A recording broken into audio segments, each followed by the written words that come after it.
Shalom, shalom, la paix dans le cœur. Bonjour chers frères et sœurs, ici c'est la voix du berger Raphaël, votre frère le béninois. Shalom à vous tous, shalom, Dieu vous bénisse. Que le Dieu d'Israël d'Afrique soit avec vous. Quelqu'un a demandé, est-ce que le sang, la communion, avec communion le sang, est-il important? Je ne te connais pas, mais je vois que vous n'êtes pas bien fondé dans les Écritures saintes. Parce que quelqu'un qui est fondé dans l'Écriture sainte, si vraiment il est chrétien, je crois que tu n'as pas besoin de poser cette question-là, mon frère ou ma soeur, parce que ce n'était pas dans le Nouveau Testament que la communion du sang et de l'eau est sortie.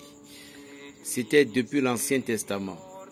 Et cet acte est premièrement fait par Melchisedec, le roi de Salem.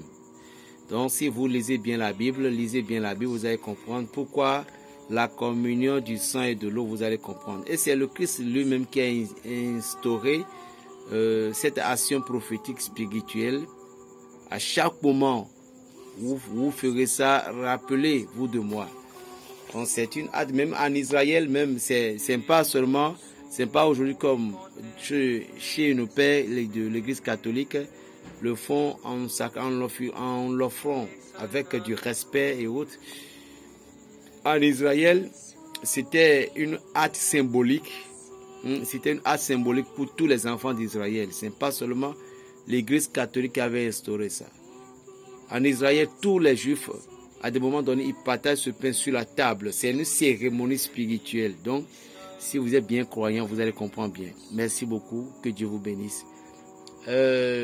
Quelqu'un a dit que la protection divine suffit. Oui, la protection divine suffit, mon frère ou ma soeur. Sois béni aussi également. Je t'aime beaucoup pour ta parole. Mais laisse-moi te dire que c'est vous qui vous laissez baiser par le diable.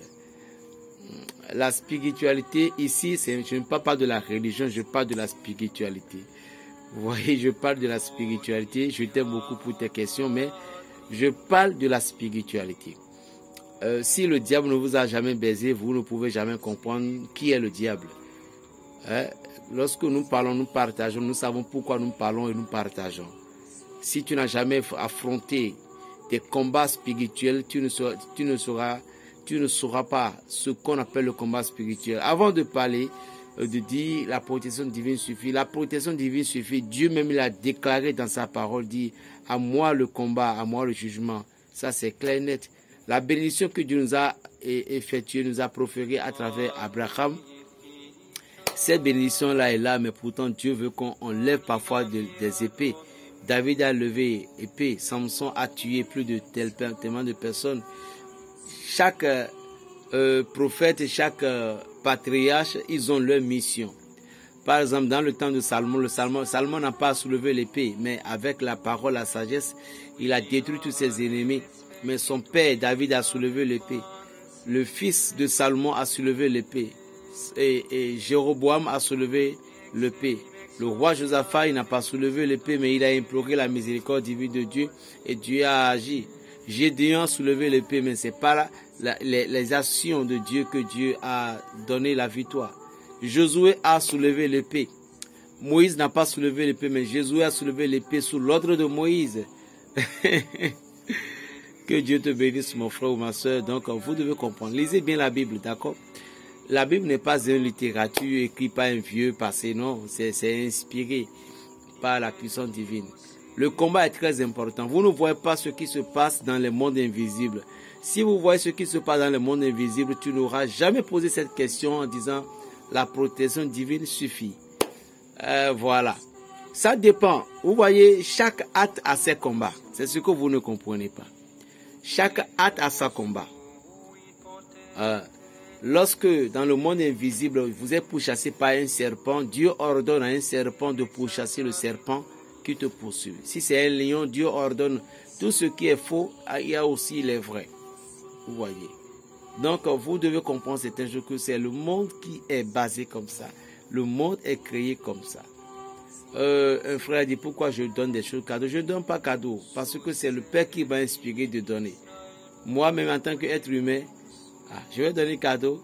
Mais si la volonté de Dieu est là, je n'ai pas le choix. Donc je donne cadeau, c'est Dieu qui a dit de donner cadeau. Ce n'est pas moi qui vous donne, c'est Dieu qui vous donne. Alors, je dis toujours quelque chose. Il est au moment dont vous avez l'opportunité, écrivez. D'accord? Écrivez. Au moment dont vous avez les opportunités maintenant, ne ratez pas, il ne faut pas rater ces opportunités-là. Parce que le moment peut venir où Berger Raphaël va cesser complètement de vous donner des astuces. N'oubliez pas, vous n'aurez plus.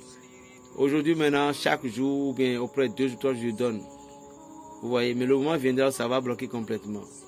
Parce qu'aujourd'hui, c'est la puissance divine qui est en train de donner. Puis c'est un nombre que Dieu a dit de donner. Et arrivé à un nombre, je dois m'arrêter. Je ne sais pas encore ce qui va se passer devant. Seul le maître des maîtres, le roi des Juifs, le roi de toute gloire, le Dieu d'Israël d'Afrique, c'est lui qui connaît comment ça va se passer et comment ça ira. Je salue tous mes frères congolais, biso na biso. Je vous salue tous dans le nom précieux de Jésus-Christ de Nazareth. Que Dieu vous bénisse, que Dieu vous garde, que Dieu vous comble de ses bénédictions. Je salue tous mes amis de Côte d'Ivoire, mes chers camarades, tout, je vous salue, partout dans le monde entier, je vous salue. Vous voyez. Donc, nous allons parler de quelque chose de très important. Je viens de répondre à vos questions. Je viens de répondre à vos questions. Que Dieu vous bénisse tout simplement. Et que la grandeur de Dieu Tout-Puissant soit sur vous. Le Dieu d'Israël d'Afrique vous bénisse. Merci. Shalom. Que Dieu soit avec vous. Nous allons parler maintenant de l'évangile. Dieu vous bénisse. Shalom.